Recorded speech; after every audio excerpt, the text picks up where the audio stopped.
stroke, and dementia. These bald statistics mask a vast human cost. Any of the world's millions of air pollution deaths could follow years of chronic suffering. If dirty air is going to kill you, medical research suggests it will make your life smolder for a decade before it snuffs the wick out for good. You can see the effects of air pollution wherever you look, however you measure. In Delhi, test match cricketers gratefully gasp from oxygen cylinders while they wait in the safety of the pavilion. In parts of China, filthy air will kill you 5 years too soon. In Hong Kong, the smog is sometimes so grim that tourists stand in front of giant sunny photographs of the city to take their selfies instead. In Mongolia, winter air pollution is strongly linked to high rates of miscarriage. In Europe, national governments are allowed a certain number of excessive pollution episodes each year. In London, the British burn through their entire annual quota during the first week of January. According to the World Health Organization, 92% of the world's people live in places where its air quality guidelines aren't met. You're probably among them. Sometimes the effects of pollution are easy to spot. Think soot-blackened city streets or praying cathedral angels blurred to gargoyles by acid in the air. From the Colosseum to the Taj Mahal, powerfully toxic air is cracking and staining the world's oldest buildings, turning priceless heritage, our collective civilized memory, to dust. Just as often, it's a case of out of sight, out of mind. Although the pollution we make here and now might not bother us immediately, it can cause problems half a world away and half a century into the future. In the last few years, for example, agricultural researchers have found that ground-level ozone pollution from North America is responsible for the loss of 1.2 million tons of wheat each year in Europe.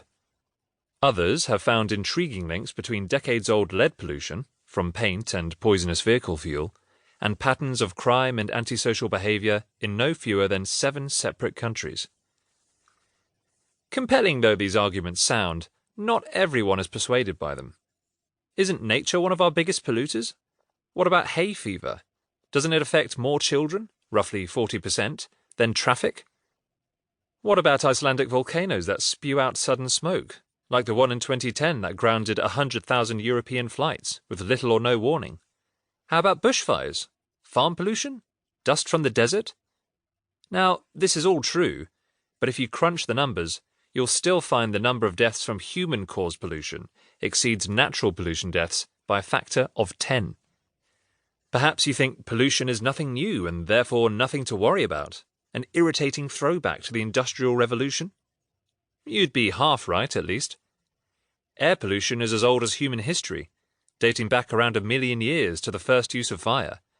But 300 years after the invention of the steam engine, arguably the dirtiest machine ever developed, it remains the biggest environmental threat to public health. Though parts of the world are indisputably cleaner today than they were during Victorian times, the problem of pollution has never really gone away. The unavoidable reality of us being so many on such a small planet is that we're constantly recycling the same air and inventing ever more ways to make it dirty. The history of air pollution includes plenty of denial that it was ever really a problem. Back in the 1880s, Chicago coal magnate Colonel W.P. Rand proudly boasted, "Smoke is the incense burning on the altars of industry. It is beautiful to me. You can't stop it." A century later, U.S. President Ronald Reagan mounted a robust defense of the right to pollute in the name of economic progress. Approximately 80% of our air pollution stems from hydrocarbons released by vegetation, so let's not go overboard in setting and enforcing tough emission standards from man-made sources. At best, that's a non sequitur. Reagan was right that trees pollute, but wrong to conclude it grants us a license to pollute as well. Trees can't help themselves. We can. If money is your measure, and you think pollution a price worth paying for progress, which is what Reagan was really arguing, you need to consider the World Bank's finding that dirty air costs the planet $5 trillion a year, including $225 billion in lost workdays alone.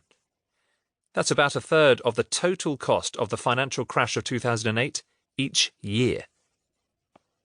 In the UK, pollution costs £6 to £50 billion annually. In the US, estimates